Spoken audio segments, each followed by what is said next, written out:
Hello, family and friends. Welcome back to the Reality Talk Show. Today we have a very special guest that I'm so happy and so proud that she's here today. And this was something I was manifesting since I was 16 years old. I wanted to collaborate with her. So let's just take time to appreciate the reality. This show is all about welcoming realities. And today I welcome the reality of Kayla Rose.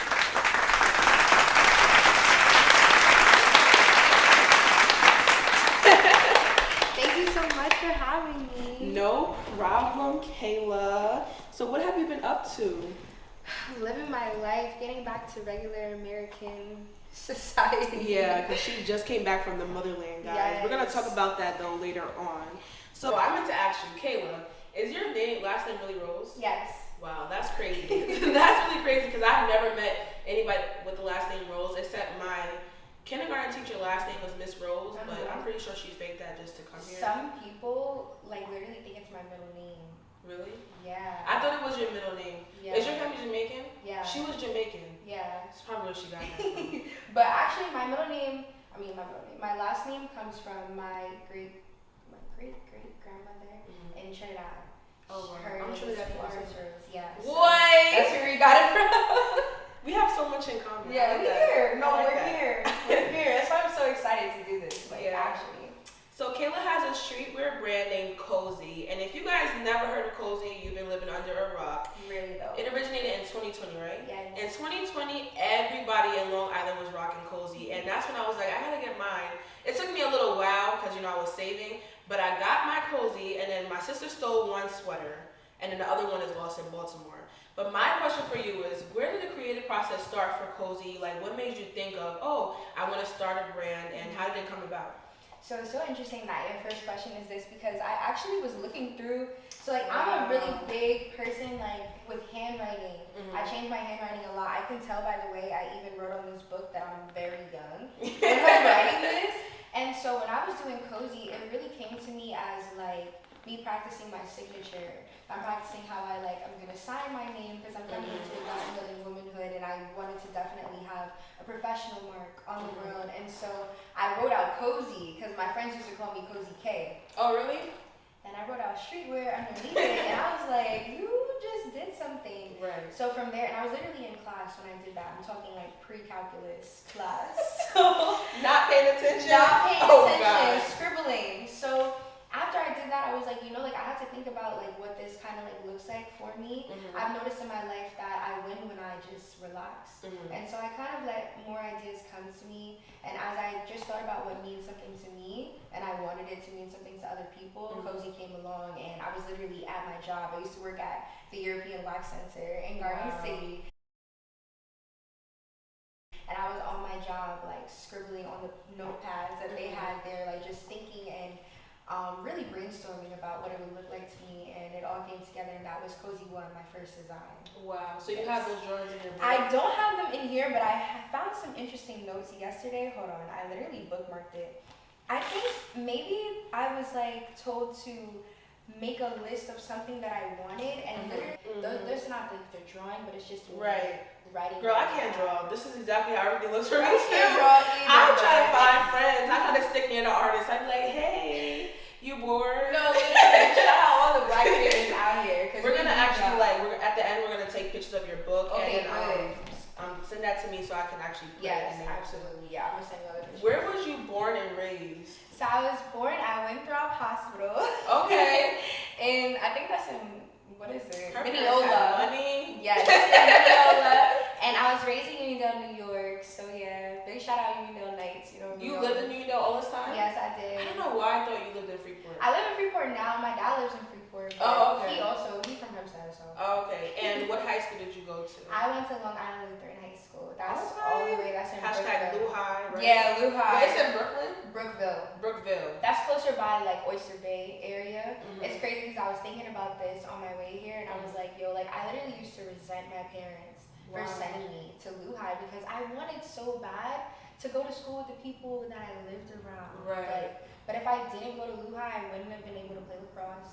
I wouldn't have been able to do just a lot of things. Just exposure in general. So I'm definitely. So thank your parents. Tanaya actually wanted to go to Lehigh, but then we moved to a better community, and the school is actually great. Better, exactly. So that's why why she didn't go. And that's good. I feel like it's important to go to school with people that you know, like you live around. I had to be like going in the ins and outs. Yeah, because first of all, right, I wasn't outside like that, but I had this era called Hood Barbie. Oh, And I remember that.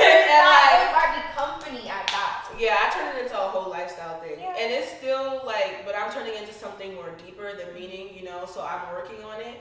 But during that time, it was like a lot of partying, a lot of smoking, a lot of fun. I'm outside with my friends, I'm living life.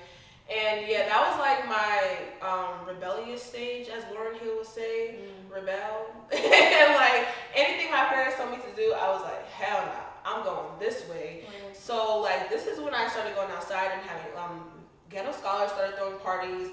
I seen Kayla a few times on the I was night. definitely there. Like baby, she would just come on. Here she go, think she's the DJ, like remixing all and the. why did they give me the mic? That's the better question. And then why? they just passing the mic out of nowhere type shit. So like that's when I started like, okay, this is Kayla. She's having fun. But I'm like, wait, where did Kayla come from? Cause I'm like, I don't be seeing her in Uniondale. Cause you know, y'all know I went to every high school, Freeport, Uniondale, and Roosevelt. So I'm like, where is this girl from? I knew everybody. They're like, oh, she goes to private school. I'm like, oh, she lit. I'm trying to, no, literally. Nah, I was trying, no, you were lit. Because I was like, she probably be around those white people that get on the boats in the summertime. They do. And you know what's crazy? I never went with them. Why? I don't know. They wasn't liking me. They didn't like you? No, like they did, but like. Was it because like?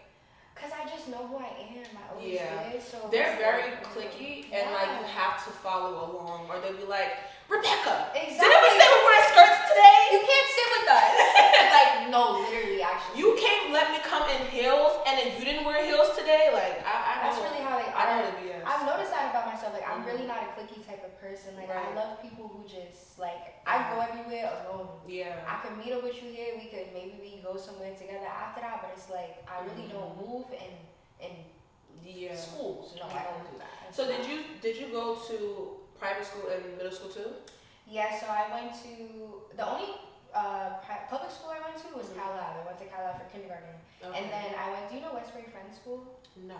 It's like right across from Westbury High School. I'm sure their parents are angel investors. I want to know. Yes, yeah. So it's right across from Westbury High School, so it's really not far. I went there for like elementary school, and then 6th grade I started Lehigh. So I stayed at Lehigh from 6th to 12th grade. So. And what grade did you start playing lacrosse? I started playing lacrosse in 7th grade. We weren't able to play sports at all as 6th graders, so when I got to 7th grade, I don't know. It was actually a private school thing. It was a weird rule. I think that's just a Lehigh thing. Lehigh, hopefully they fix that now. But when I got to 7th grade, I was just trying everything because I'm just like whatever. And then I was so fast. So in lacrosse, when you're fast, like you don't have to have much. So from there, I started like and by my 8th grade year, I was captain of my team, and then I was starting over my captains in my freshman year of playing varsity. So yeah, I was really like that. I'm still really like that. Like when I see you playing lacrosse, I like envision you like breaking barriers in our community. Because like when I was in Roosevelt High School, I remember, quick story guys, I remember a time where, no, it's still a real thing, not even just a time, but they don't have a girls lacrosse team there. And there was this one day, there was like a group of girls, maybe 5 of them, and I guess they got inspired by seeing lacrosse somewhere, and they wanted to play. And they're like bringing it to Roosevelt's attention, like, hey, we want to play. And the same thing with some Hempstead girls too, and a few other towns who didn't have lacrosse, and usually it's predominantly black schools who don't have lacrosse. They don't fund it. Yeah, they don't. And it was really heartbreaking because I can see how bad they wanted to do it. And I remember a teacher saying to them, like, I don't even think this teacher works in Roosevelt anymore, but in class she said, those girls who are on the lacrosse team, they've been doing this for a long time. Even if we did get you guys a lacrosse team, you guys wouldn't win. And one of the girls said, well, at least you have to let us try. And when I started doing my research, lacrosse has been a predominantly white sport for a very, very, very long time. And it broke my heart that when they tried, they brought it to like the board's attention and stuff in the schools, like we don't even have the funding to even get you guys the equipment. We're struggling with getting the football team equipment. So to start a whole sport, it's just like they were like kind of no, and to this day, it's really not. So to this day, there's still no girls lacrosse team. I don't even think there's no boys lacrosse team either. And moving forward, me going to Morgan State University, They didn't have a lacrosse team. They have a club. Even, yeah, they had a club. Well, now it's a club, but now they're turning into a team. Okay, good. And I had the honor to know Jaden Scott. Love him so much. And he's from Freeport. He graduated from Freeport, and he actually is carrying the team. And for him to come his freshman year into Morgan State, like, no, we're doing this. Like, you guys are gonna find the money for us to play this sport. And if y'all don't, like, I was like, and if they don't, what, Jaden? Tell me. Like, no, tell me. I'm down. I'm down for anything. You want to protest? You want to rally? Like, we can do whatever you want to do. I will help you get this started. But he was like, no, like, we have the team and stuff going, but it's just like they don't take us serious. And I was like, well, you know what, Jaden? You're gonna have to do what you have to do until they take you serious. He actually forgot his stick back home, and I went home for the weekend. And I remember him asking me, Nana, can you pick up my stick? And other than his parents opening the door and I'm being fine as hell, I was like so like honored to hold the stick, because I was like, wow, like I'm bringing this stick to him. And not only is he about to break another barrier, but it's just showing how like everything we do is activism as our people. No matter what we do as African Americans, as Black people, it's activism, because we're still in the midst of a revolution. Exactly. And sometimes people take it lightly, like, oh, well, we came so far, but we got a long way to go. There's still things that needs to be done. And broken down. Exactly. And you like strike so many thoughts in my mind, because even Morgan State not having a team, like literally as Black people, we dominate this sport. I know that to be a fact. I used to play on travel teams. They wouldn't pass me the ball. Right. Because they were afraid of how powerful I was. You understand? And it almost made me question, like, do I deserve to be here? I always used to have that sort of like thought to myself. It's like, oh my goodness, like why am I in this position if I feel like I can't amount to what it is? And it's just like I had to take a step back, and I'm like, yo, you're in this position for a reason. Like it's an honor even. And at Unidale, they don't have lacrosse. That's why I was saying I wouldn't have been able to play lacrosse. So I'm really even trying to make it a mission for me. Like I know some girls from Roosevelt that are in my class, in my generation or whatever, that pick up sticks and still play at college. Like I'm really gonna need to rally them together, and I want to create a camp like coming next summer. I'm manifest this right now. Coming next summer, Lou High Summer Programs has basketball and they do like a whole bunch of stuff. I'm gonna give them a lacrosse program because I know that there's so many children. Even if they have to make a commute, we gotta figure it out. We have to fundraise somehow, because it doesn't make any sense for them to waste their youth away and they could be outside playing. I don't see no kids outside playing no more. Yeah, we need it's a real thing. And also, like you said, it's an intimidation thing for people who start, because they're told. Like when I heard the teacher say that, you know, I was never the type to shut up in class. I was always getting kicked out. So like me sticking up to a teacher, it was nothing. Don't say the wrong thing in front of me, because now, girl, please. So when she said that, and I was like, but we're Black. And she was like, yeah, you're Black. And I said, no, but we're Black. Do you know what that means? We're powerful beyond our means. So I said, even if they just now got a stick, they'll dominate anybody on that field. If you teach them and they work hard enough, they can dominate anyone. So I even think about like my dad, who was on a football team in Roosevelt when growing up, and they didn't have the things that other people had. What? Just get a helmet, get your jersey, and that was pretty much it. Gatorade, if they had cold water, if they had the like, you know, the resources that other people had, they would go way further. So even thinking about that, and even affirmative action, like what do you think about affirmative action and everything that's going on? When I heard about that, I'm like, I need to read about this. Because I was like, what's actually happening? I feel like all the time in the world, all the time, like that's why us as activists is so important. And 2020 was a year that changed my life. I always like, I remember being in 2020 and people being like, oh, like it's the worst year ever, like da da da. But I'm like, yo, like I'm really taking a step back and looking at all the things that are going on around me, and I'm like, this thing is no joke. So I feel like affirmative action even brings me back to being having to be in Freeport streets protesting like my life matters. Why is that even something I would ever have to say? That's not even like that. Is some stuff I just feel like it's not up for discussion. Right. And so when people are still just building off ignorance and trying to make it look like it's okay, even what they're doing in Florida with the education system, trying to look like slavery had pros. Literally saying that slavery was an option. Are you kidding me? And that basically we had the option and it bettered us. Are you kidding me? So they're erasing, so not only are they erasing that decade of our history, but a whole nother decade of how many people fought for the systems to be changed, because not only were we broken down like Jim Crow laws, but now it was the the Long Island Act, because Long Island is the most segregated place in Long Island. So not only did they separate everyone in New York and other towns around us, but racial, like systematic racism is a real thing. Absolutely. So like we didn't get the same food quality in our markets. Still to this day, if you go to Western Beef, you can find mold on the chicken, you can find fruits, and you can't even find real vegetables like okra and all the other stuff that we should actually have in our market.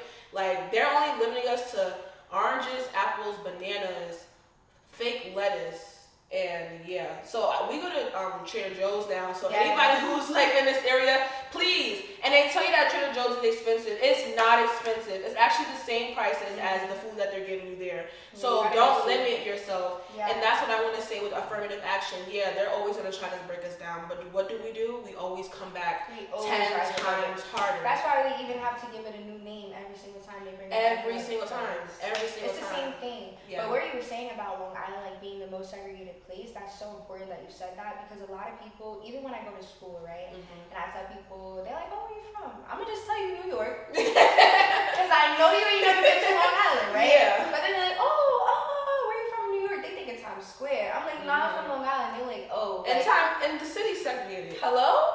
The city's segregated. The city is so segregated. That's why so many people are homeless out there. Exactly. Because of gentrification. And real people that are actually in the city and in the boroughs are moving out of the city and out of the boroughs.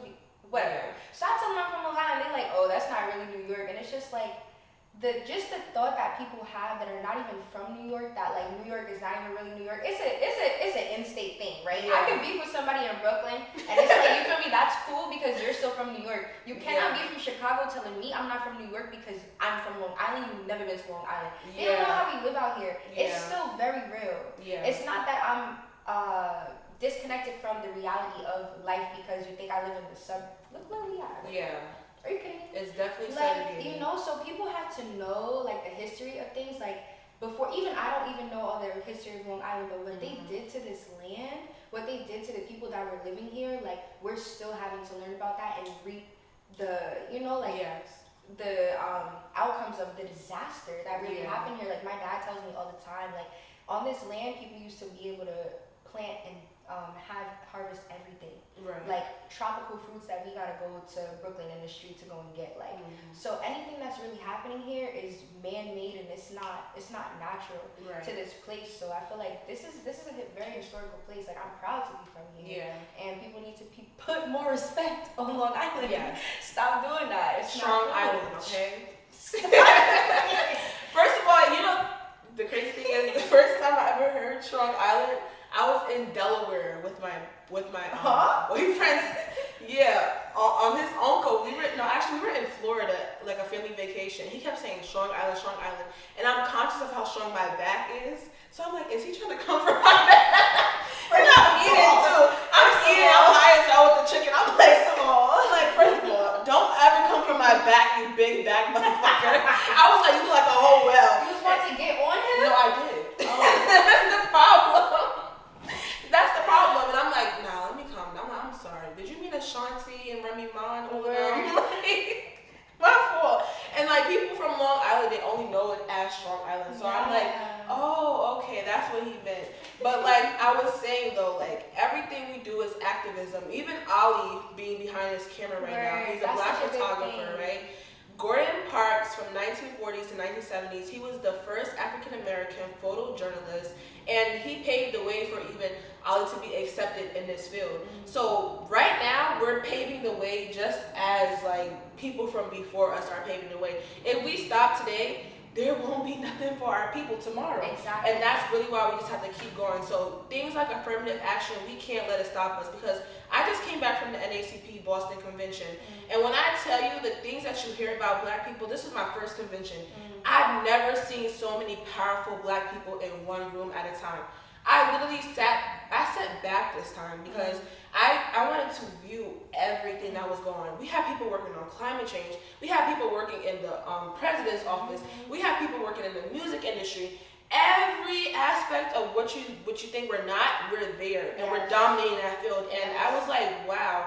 And everyone, like even the Divine Nine, like they all came together to make this one big impact. And that's why I said affirmative action is not going to stop nothing. It's not going to stop anything. If anything, it would just push us to go harder because you can't deny our good grades. You can't deny what we actually are putting on paper. Our and heritage what we're doing. even is not to be argued about. Exactly. Yeah. So even like I said, like playing lacrosse is breaking a barrier, and I just want to thank you for what you do, because it's not even about us. It's about that little girl in elementary school who's sitting at the table and wondering like, oh, I wonder if I'll ever be able to do that. Well, probably not, because they said no before, so I don't want to try just so I can get rejected. It's about that little boy who's walking down the road, like, or just now going into Rockville Center, and he's seeing the boys with their book bags and their lacrosse sticks, like, oh mom, what's that sport? And the mom probably don't want to tell them because like she don't even know because like she doesn't even know, or she doesn't want to say anything because she knows that opportunity is not given to them. But instead, I want that younger person to see it and be like, well, I'm going to fight for it to happen, because that's the only way it's going to happen. We shouldn't just be limited to the who said no before. There's always new people coming in. Somebody's going to say yes. Yes. One day. Okay? And it could even be yourself if it's your idea. Yeah. I think that even also brings me to, like, when I started playing lacrosse, I didn't have anybody that I was necessarily looking up to. Yeah. Like, there was nobody for me to mold myself after. Yeah. So it always just gave me even more reason to just rise above like whatever else was going on. And the fact that now I can be in a position where I can inspire other people is like something I do not take lightly at all, because I have little cousins, I have little sisters, I'm the firstborn, everything in my family, so you know, like I have a lot. Yeah, we're really here.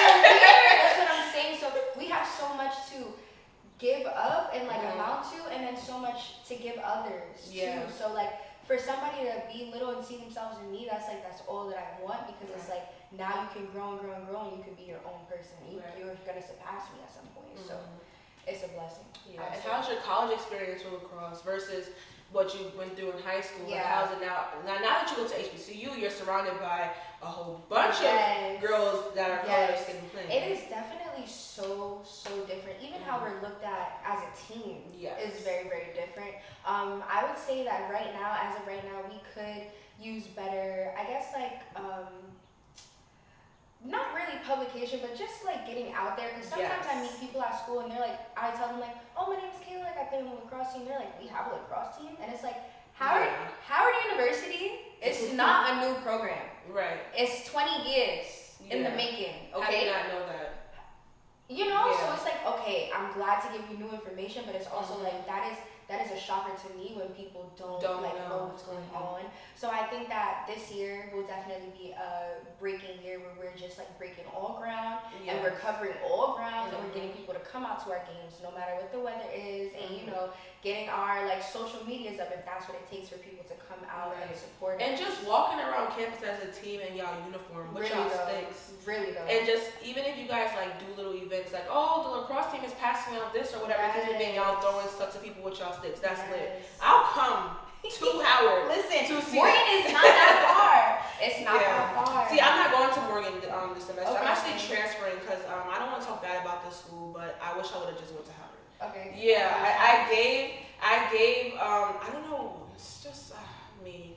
Back in the day, everything is meant for a reason, though. I understand that, because the lessons I learned from Morgan is irreplaceable. The things that I went through at Morgan is like, it taught me so much, and I had to like humble myself and come down to the ground to actually realize where to go next. You know what I'm saying? So I feel like with that being said, I want my sister to go to Howard University, okay? And I've just been hanging out. The NACP is everybody went to Howard University or goes to Howard University. Yeah, so I consider myself a bison anyway. I feel like I'm with them all day long. Like I'm on the phone with them, all that. So yeah, I will be on your campus. So I'm gonna see you on homecoming then. Oh yeah, I'm gonna see you. You're gonna see me. You're gonna see me. I'll be out there. Don't worry about it. I'm coming like I go to school there. So listen, please. Listen, if you need a shirt, just let me know. I got you. Even though I thought I was gonna just go steal Miles stuff. Oh. But like Mr. President. Yeah. So, but talking about activism, Miss Kayla Rose was in the field, okay, in 2020. And I just want to know, like, what was that like? What need to go out there, The first thing that comes to my mind is like, no way this is happening and I'm not a part of this. Yeah. That's so insane.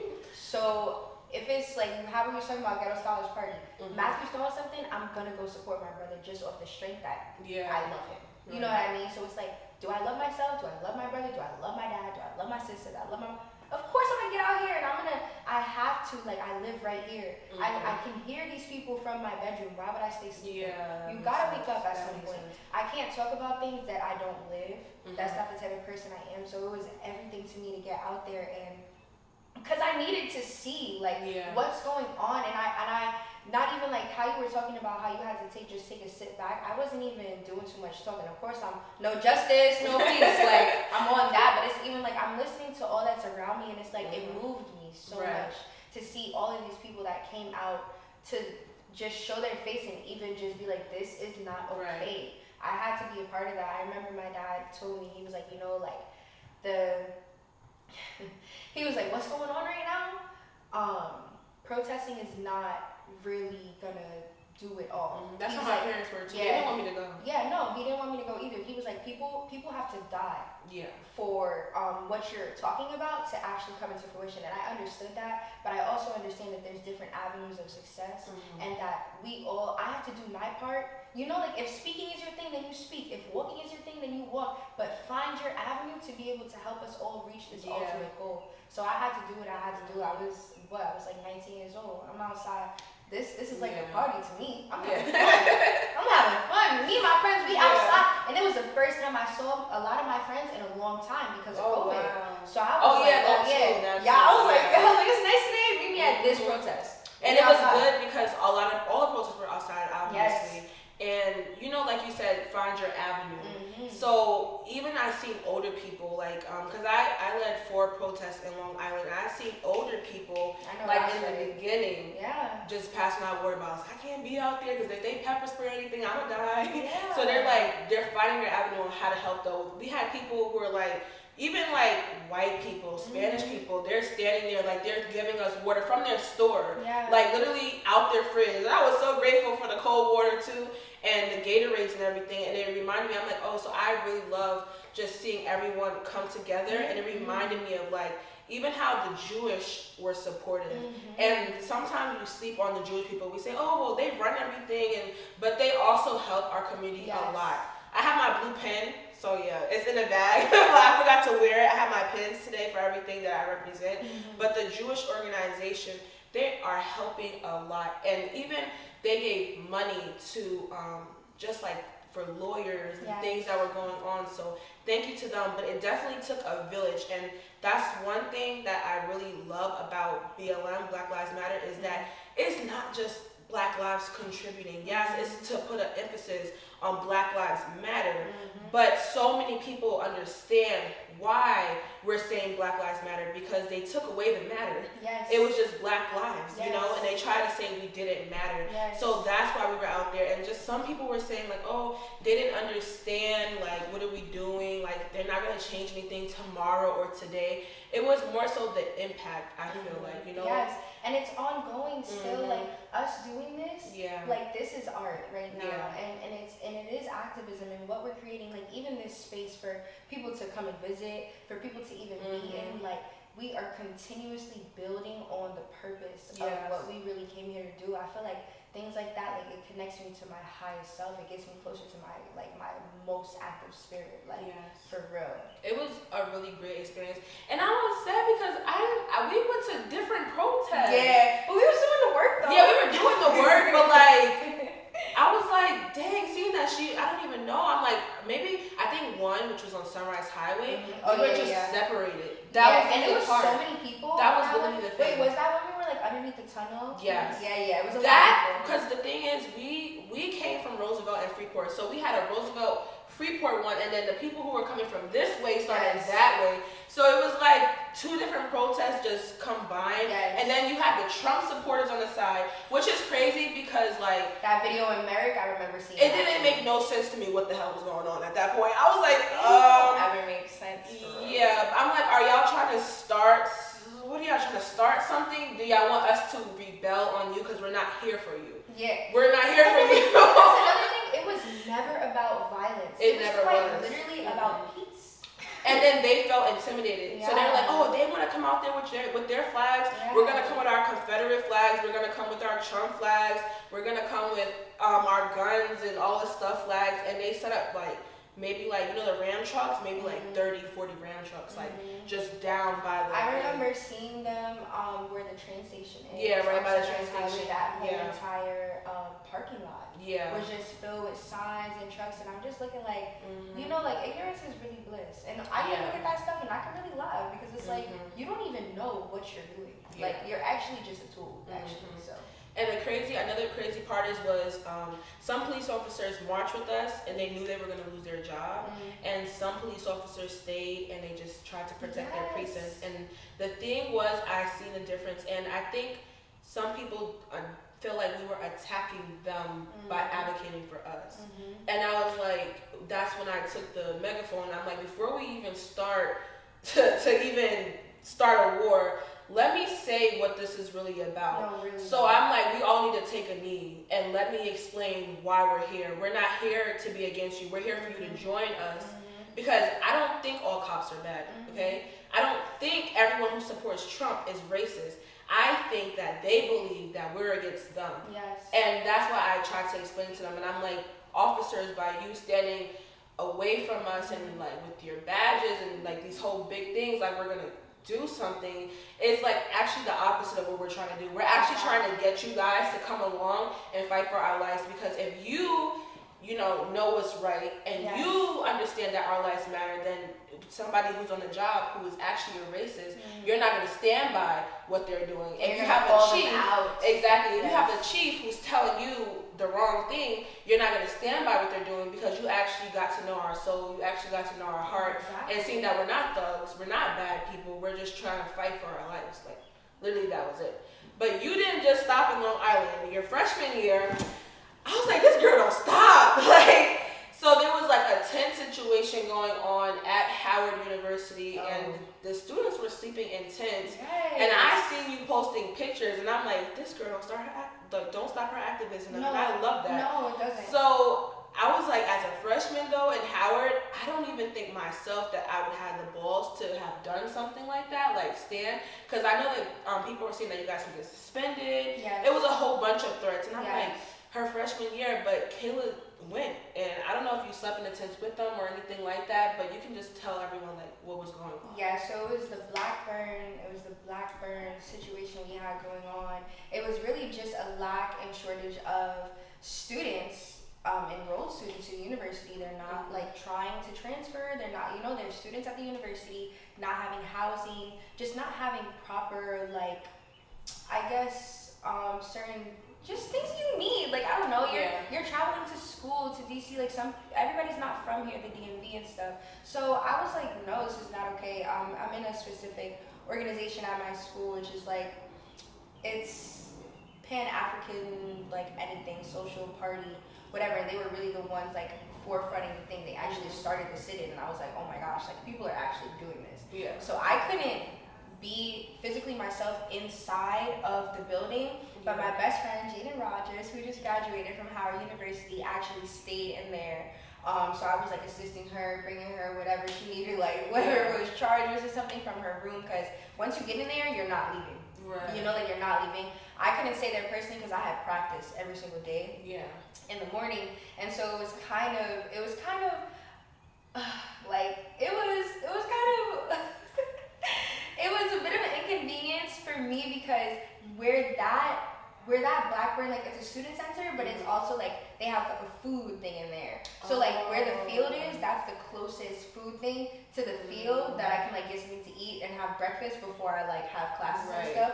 But like I said, activism is everything. So it's like, like I had to respect that and go to the other one. I don't care if it's gonna be another 5-minute walk, because these people actually, like, they're trying to put them out. And I feel like Howard University definitely needs to do a bigger and better job at being able to protect the students, in the students' autonomy, but then also being able to create a safe, inclusive community for Howard University students. Nobody wants to come all the way to a new state, meeting new people, meeting new teachers, taking new subjects, and they don't feel like they're safe. So the Blackburn set out, I don't even remember the hashtag now, but whatever's going on at Black Room is very, very, very important. Like just posting about it, a lot of student organizations and Howard organizations put out a lot of statements around it, and it was a really big thing. Like they actually we went on for like a month and a half almost. Wow. Yeah, and they were like sleeping out there, like administration knew too, and it's not the first time that that's happened at Howard University. So I am grateful to Howard because it also lets me like see just how much the community just won't stand for certain things. Yeah. And I'm grateful for that because it makes me feel like if I see something wrong, I don't have to be silent about it. I can speak out about it, and somebody might be like, you know what, you're right. And then as soon as we have two minds together, we're on a roll. We can get more people to side with us. So. And I wish that at Morgan we had some place to do this, but we only have one CAF. So it's like, it's really nowhere we can do this at. Yeah. But the housing situations on the HBCUs is a very, very, very big issue. Absolutely. Not only is there mold, floodings, what's that called? Verminers, I guess you say, mice and little things like that. But just things you wouldn't see at a typical white institute. Exactly. You know what I'm saying? Because they make sure that's a priority. Because one, they don't want no lawsuit.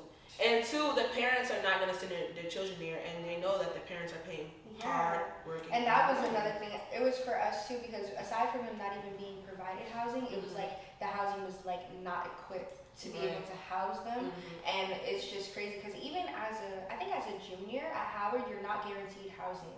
Wow. So like you can apply, but you might not get it, and they're always bringing in a new class. So it's really like that. So when I being that I play lacrosse at my university, I have the incentive to be on the priority list or whatever for housing. So I do always get housing, but it's just because I got a home don't mean that I don't care about the people who don't have one. So it was really something that I'm just we have to keep talking about this. And I'm glad that Morgan took the first step of building a new building that can fit. They have maybe a new housing building. 10, 11, 12 floors. It's so tall. So it fits a lot of people, but it's still the other buildings that need work done. And I feel like as a community, we need to help our HBCUs because at the end of the day, with this affirmative action thing, yes, we can work our butts off, but the fact that they have more resources, other people, other schools have more resources, and they go to the Catholic schools and take our best of our community.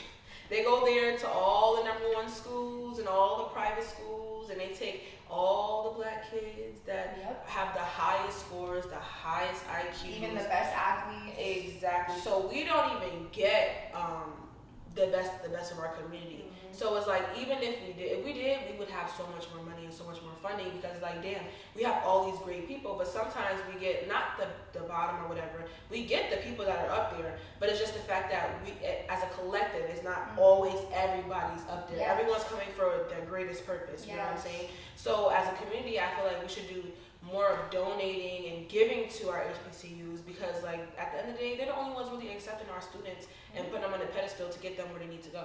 Exactly. So I really feel like that's one thing we need to work on. But other than that, Kayla just came back from the motherland. She's fresh off the boat. OMG, y'all. That's the smell of spices. So tell us, first of all, how did you even get there? So I'm bilingual. I speak English and I speak Spanish. So when I got to college, I was like, I don't want to take Spanish again. It's just going to be so repetitive. So they actually at Howard, we have a different set of African languages that you can take, like Swahili, Zulu, and Yoruba is one of them. And there's more, but I didn't take them. So I took Yoruba, and Yoruba is a language and culture and people. It's a whole ethnic group. It's based out of Nigeria. And so I started taking Yoruba as soon as I got into college. So in 2020, I had Yoruba. I had to take it all the way, all 4 levels. Oh wow! So I just finished Yoruba 4, but my professor that I had was heading this program, a YGPA program, to study at the University of Ibadan in Ibadan, Nigeria, for 8 weeks. And I was as soon as I heard about it, I was oh my gosh, of course I'm going. Of course I want to do that. So I told my parents, I told my family, and they were all for it or whatever. And my mom, shout out to her. Shout out to my mom. Shout out to my mom. She actually gave me the funds that I needed for the trip as my Christmas gift for this past Christmas. So I was so excited, and I was telling my professor, I was I don't even care if I have to pay more. I want to do this thing. And I'm so glad. I just be so grateful for the person that makes the decisions for me, even though it's me, I'd be so grateful for that part of myself, or that higher like part of myself, because as soon as I got to Nigeria, I was like, I was like, why did I want to come here? Like, what's going on? Like, seriously. And I was talking, because my teacher that teaches me Yoruba, she ended up, like, she comes on the trip with us. And it was also her first trip, too. Right. And she's going to watch this. So, Luca Funke, Mo Farron, God, I love you a lot. Now I have to learn the language. Yes, no, I can actually teach you some. It's not that hard. And Nigerian people, like, Yoruba people, too, they'll tell you it's easy. It's not easy, but it's not that hard. Right. You're capable of everything you put your mind to. And she brought me back to myself. Like, when I was having whatever I was having in the second week, whatever, being there, she was like, Kayla, what happened to you wanting to come here so bad? She was like, what happened to, like, you literally told me if you had to pay extra fees to come on the trip, you would do that so you could come on the trip. She was like, that's why I made sure I put you on this trip. Right. She was like, basically, like, snap out of it, girl. Yeah, so did you guys stay in a hotel or, like, on the No, we village? stayed on campus, but we stayed on campus with host families. Oh, okay. So the host families are people that work for the school. Yeah. So we stayed, like, with different teachers, or, like, they would just be in different departments. They're not all teachers, but people that work for the school we stayed with. And so she just really brought me back to myself, and I was like, you're so right. Like, and from there, I was like, I, like, journaled every day that I was there, like, just for my personal self. And I was like, you know what, like, I have to make the most of this. It's my first time in this life that I'm able to visit, like, the motherland. Like, I can't take this for granted. Like, not everybody can do this. I lived in Nigeria for 2 months. Wow. Even, like, coming back here, it's so weird to me, like, how people, like, move, or even, like, we have so much light in here. Like, in Nigeria, the light is not staying, like, it's daytime too. Like, the light is off. Yeah. NEPA is cutting that. So, you know, like, it made me be a lot more grateful, but it also made me realize, like, I have to work. Yeah, and I have to be somebody in this world, because I can't know that they're suffering somewhere and I'm not helping in some type of way. And it's like, it was just such a beautiful place. Like, of course there's, like, ups and downs of every trip, but I'm just even more grateful that I could be able to experience it, because now I'm coming home and I'm like, y'all, I'm from Africa. So, I'm like, I don't know what y'all got going on here, because I'm from Africa, so y'all gotta tell me what's going on. So it was like your everyday life, like, tell me, like, from waking up to going to sleep. Yeah, so I would wake up around, like, well, I was a little bit of a late comer to school, but class started at 9 o'clock, so we would have class from 9 a.m. to around, like, 12:15. We would get a break from, like, 10:30 to, like, 11 kind of thing. And then 12:15 we go to lunch, and then after lunch, lunch is until 2, so then after lunch we have another class, then we have language hour. And so all of the classes that I took there were all Yoruba: grammar, spelling, stories, proverbs are a really big part of Yoruba culture. So we were all learning that and just immersing ourselves into the culture. We also got to go on a lot of field trips. So on Saturdays we would go to different places. Like, I visited Ile-Ife, I visited Oshogbo, I visited Abeokuta, I visited, the only of Ife is in Ile-Ife, but we visited even the palace there. So it was really cool to see a lot of different parts of Nigeria. And yeah, it was Monday through Friday. The Saturday's a trip. Sunday was our only free day, and they're 5 hours ahead. So, like, talking to my family here was like, I tried to do it as much as I could, but it was very sparse, because it was like, by the time I'm going to sleep, they're like, oh, what you doing? Like, trying to call me? And I'm like, no, like, I'm dead, I'm sleeping. So, like, how was, like, the people there, though? They were very nice. I would say, like, it's, okay, this is something that I've actually, like, I was realizing today, because I've been more in public now, because, like, I went to the mall today, and I realized, like, older women, like, I always have had, an affinity for people older than me. Like, I spent a lot of time with my grandparents when I was younger. So, like, even when I was at Luhai, like, all my friends were, like, really older than me. So when I see older women, like, sometimes, like, I'll always, like, engage in conversation with them, but it's so weird for me to be here and not greet older women. Because in Yoruba culture, greetings are very, very, very important. Like, a young child who doesn't greet an elder has no respect and was not raised properly. So now when I see older women, I really want to, like, and I want to bow to them, and I want to, like, do certain things, and I'm like, yo, like, it's so weird. Like, as Americans, like, we're so weird with each other. Yeah, like, we are. In Nigeria, it's not like that. Like, they'll see you on the street, they're like, oh, auntie, come here. Oh, mommy this, mommy that, and it's like, so it's so different. So that's something that I'm definitely realizing. Like, I think that I can do a better job of even just trying to, because I like to think of myself as an intersection for a lot of different communities and people, so that I can further diversify the communities that I step into. So I'm trying to really like incorporate the respect level, I feel like, to here as much as I can, but it is kind of weird because people will be like, what are you doing? Yeah, like, why are you being so nice? Why are you being so She's nice? sketchy. She's trying to know? sex traffic me.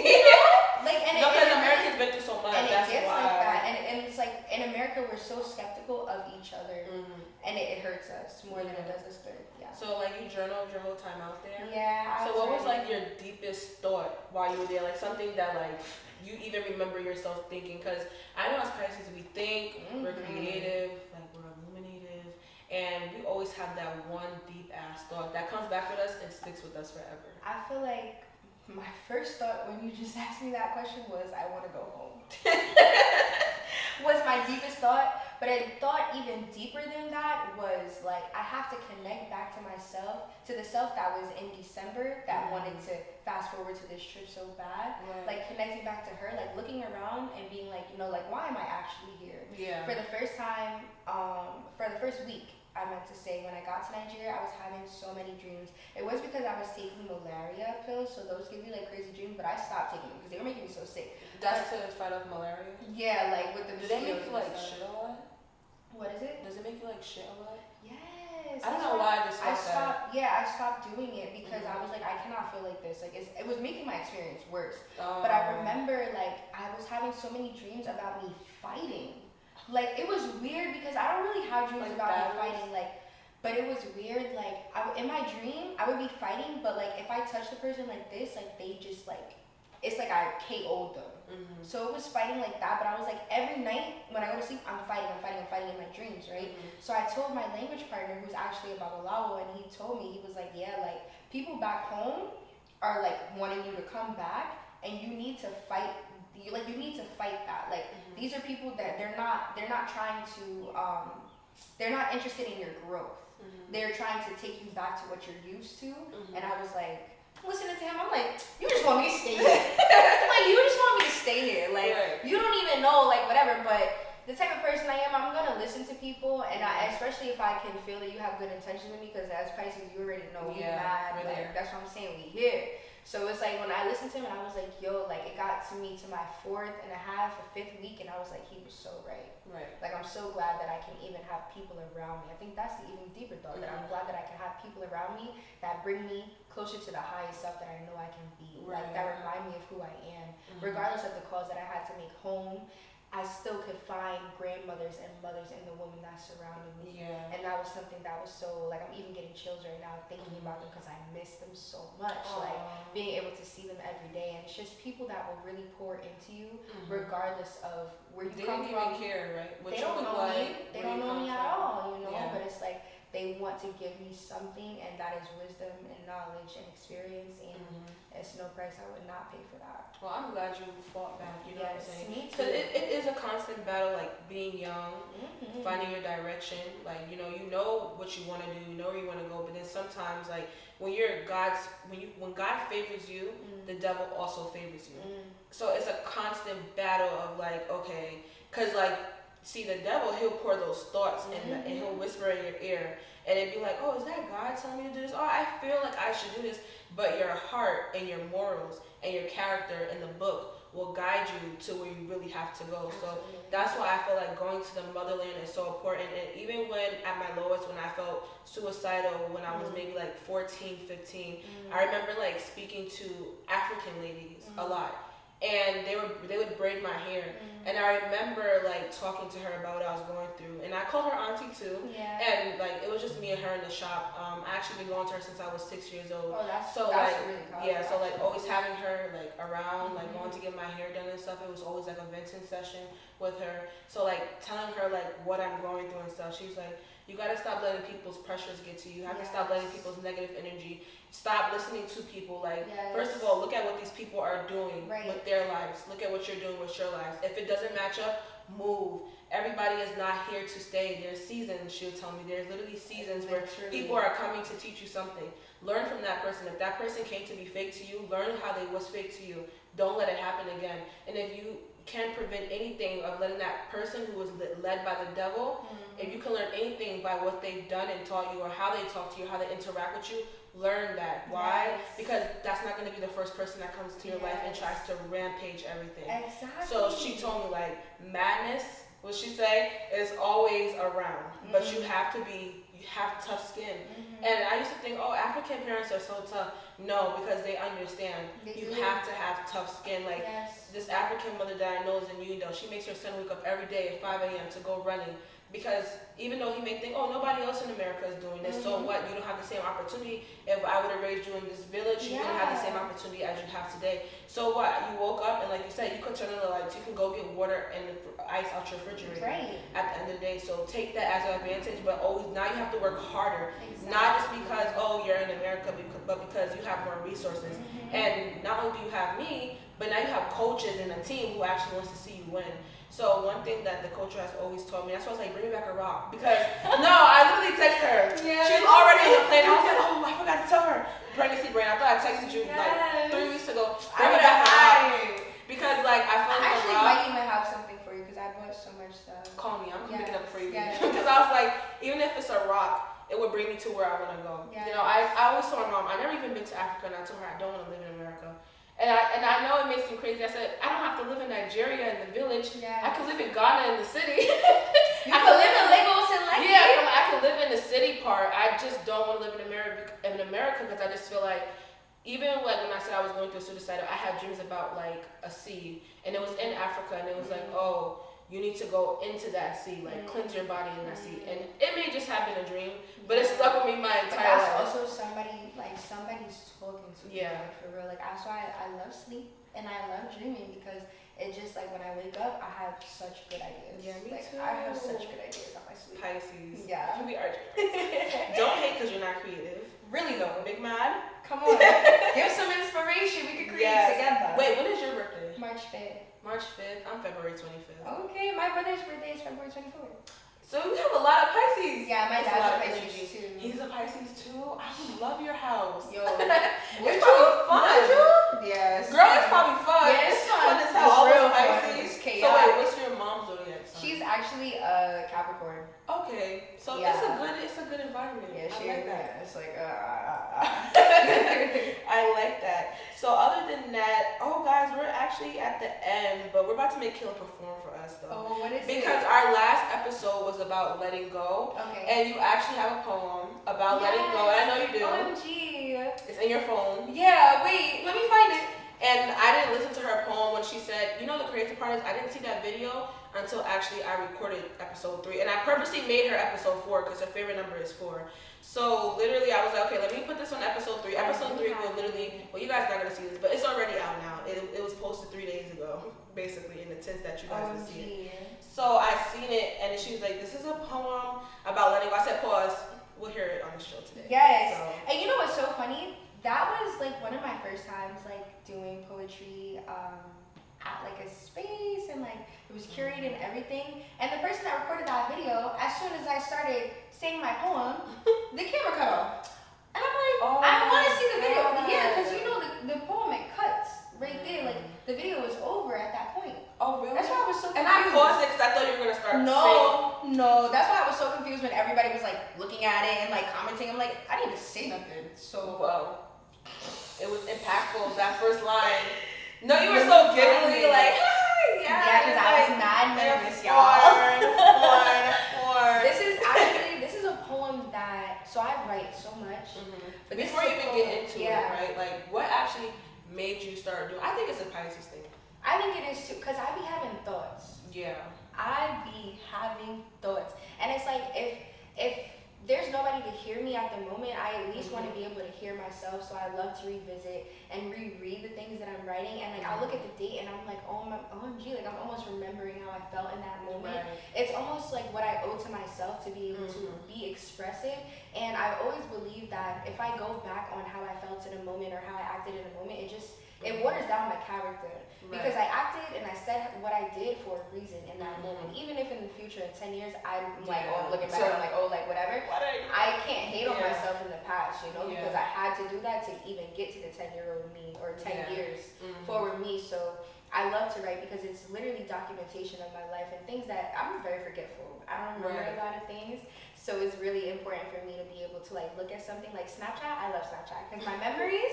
I stopped going love on my there. memories. I stopped going on there. I think it's it was just a whole era for me. It was. I was there. It's on still it an era. I'm every still in that day. era. I'm gonna forever save that. I'm gonna save that memory. Period. I'm gonna save that memory. See, another thing is, guys, I'm actually dropping my book. It's called Letting Go of Black Girls' Emotions. Yes. And it's gonna be here next month. So if her poem is good enough, I'm gonna ask her. Okay, if it's good, I'm gonna ask her to put her poem into my book. I would love to do that. Actually, one of my like goals, like I told my bestie, I was like, yo, you gonna know I'm sitting on something when I'm writing a book. Yeah. Like, when you see me. That's probably why y'all haven't seen me. Yo. I'm actually in the process of writing too. Yeah. It's been about 2 years. I don't really be on social media. I can't wait. Social media, I literally told you when we were texting, but my Instagram got deleted when I went to Nigeria.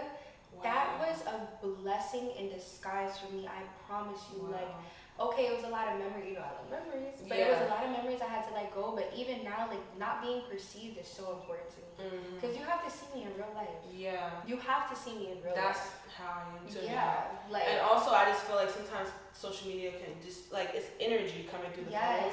And I started getting like really cautious of like my energy. Yes. People say, "Oh, Nyla's on a honeymoon phase." Yeah, I'm in love, but fuck that shit. Like it's not even about that. I'm literally in love, but it's like I'd rather just like not see y'all either. And not everybody has to see that. You know? Like it's not even everybody's business. Yeah. At all. And I've never been so happy and at peace. So it was like I really didn't want to share nothing with y'all. Yeah. That's how you get peace. But not really like my podcast, because I really am so real with you guys, more so social media. But now we have Kayla Rose. Okay, now we have Kayla Rose performing. So the title of this poem is 237. That's only because I performed this at 237 Entertainment. They're a little gathering that they have for creatives. So shout out to 237 if you're in the DMV area. Definitely where you need to be. Ew, and a little preface before I start. Is that what what's his name, Coley in them? Cole, yeah. Yeah, I was in he's a modeling thing this February. Cole, I'm gonna actually link up with him when I go back to school.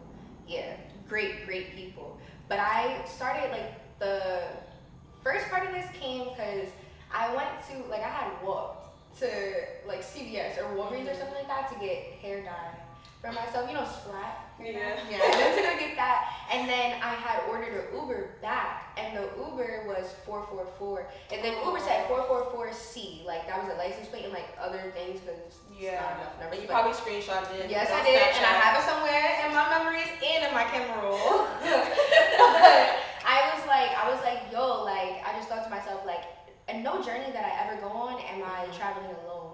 Yeah. Even if I'm the only one in the car, you know what I mean? Even if I'm the only one walking on the sidewalk, I'm never alone. Even right now, we're sitting in a room with a whole bunch more people than it's just 3 of us in here, even 4 of us in here. You feel what I'm saying? So, the first line, so the title of my poem is 237, and it reads, I actually know this one, I don't have to read it. Okay. But it reads, every time I take an Uber, my guides touch it before it gets to me. And every time I feel your vibe, I be digging on your energy. I'm trying to understand just what it means to be commanding of the love, the respect, and the honor I demand. And it's been tough. I've been relearning the same lessons as if I can't get enough, and my mind gets stuck when I think of the type of stuff that used to excite me, adore me, or even what's before me. I've learned in this life that everything is relative. Should I trip and fall, you should care because I'm your relative. Who are you if you're not the person next to you? And what do you do if you don't give as you're expected to? And who will you be when the sun shines again? We walk amongst pioneers and immortal men. From angels we descend to venture the galaxies that we have long explored. And the only thing that I want from this life is more love, more light, more blessings, lessons, truth. And all of these things, they bring me back to you. I see your numbers everywhere. It's hard not to stare. In the history we hold, I choose to be aware of exactly who you are and who I've been to you, and how through all of our experiences I always saw it through. My mind molded you into who I wanted you to be, while ignoring the fact that you would never see me to be more than just a pretty face. I've traveled the valleys and I've seen a lot of space, and they love me. They honor me. They they respect my art. There's no more picture painting pictures that just lie in the dark. I've tapped into this power that's allowed me to flower, to rise. So I rose from the tips of my toes. I've outgrown you. And finally, I feel free. And it was just like, yeah, thank you. Like when I started writing that, I'm just like, sometimes I get on the thing and it's just like coming and coming and coming and coming. A lot of the times I feel that I'm a vessel not only for the things that I've experienced, but for the people that are talking to me while I'm writing, that they can't tell their own story. Right. You know, so I have to be able to use my rhyme or use my cadence. That was great. I wanted to cry. Thank you. But sometimes it takes me months to really write something down, like, because it's really my life. Like that's how I feel about the Cozy Street too. Like it's really my life. Like I would write my doctorate, my dissertation on the Cozy Street and defend that until my casket. I don't even care even after that. I'm gonna come back. I'm gonna make it again. I'm really gonna make it again because it's like I don't know. Like I always feel like I'm not only telling my story, you know, and that's. Even what we're doing right now, like you're not only telling your story, you're inviting people to come into this space. You're inviting people to come into your reality and be able to share this time with you. Like you're not doing one thing. There's so many things we're doing. So thank you so much. You're welcome. Thank you so much. One question before we go. Okay, yes. What does the number 4 mean to you? Other than it being an angel number, because I absolutely skipped over it. Yes. Okay. So 4. When I found 4. Okay. Backtrack all the way. When I started playing lacrosse, I was like, I'm not about to just wear any number. Like, that's mad that. So, like, they first gave me the number 6, but that was because I couldn't get 4. Right. So then when I finally got the number 4, I was like, okay, At first, I just kind of took a liking to it. But the more that I looked into it and the more that I thought about it, actually, the number 4, so, like, if you look at it, dang, I always feel like I need, like, a visual. Yeah, it's fine. We're going to get all these visuals. Yes. Okay, so, like, you see how it's shaped here? Like if you notice, like even in Cozy, there's a 4 in the K. Yeah, I noticed that. So okay, I can use this to even make it better. Your name is Kayla. Yes. So that's what I mean about my signature. Like my signature K looks like that in my actual script signature. Right. So the 4, which is right here, to me is like 2 people. So you have this line.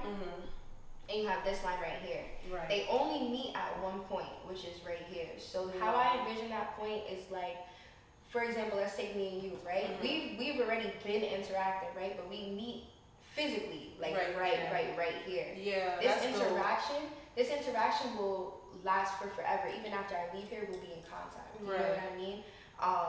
So at this point, you can choose, like the people that are in the situation, they have the choice to be able to see how long they will maintain this, right? But in the end, both of the lines split, right? So everything comes to an end. So you have to be able to value the time that you do have at that intersecting moment because you never know when you're going to have it again or if it will even come to you again. So it just makes it a lot more practical for me to be able to live in the moment, honor the moment, be grateful, even like the people that have been in my life for a long time that might not be right now. I'm still so grateful to them because they got me to this point, kind of thing. So never taking anything for granted, you know, and like always being able to give gratitude where it's due. So that's what 4 is to me. And then of course then I learned about angel numbers, so it's like 444, and then I see these numbers, I see the numbers everywhere. Then people see the numbers and they think of me. Like I've had so many people, especially in COVID and on, like to this day, like they'll send me the numbers when they see them. Like, yo, like that means so much to me. Like that means so much to me that you can see this and you think about me, because when I see that, I'm praying for you. You know what I mean? Like for all of us. So yeah, that's really what it is, like a community thing, like for myself, and I love to share what I love with other people. So that's what it is for real. This interview was so special. I thank you so much for coming and sharing all of your wisdom and sharing your reality with us. And I want you to come back for our 44th episode. Yes, our 44th episode, we're going to invite Kayla back. So hopefully she's not too booked up for us. No, never too booked up. We could even make it like a book club. We're going to have that book ready. Yeah, so, and I think her poem was dope. So I think I'm going to put it in.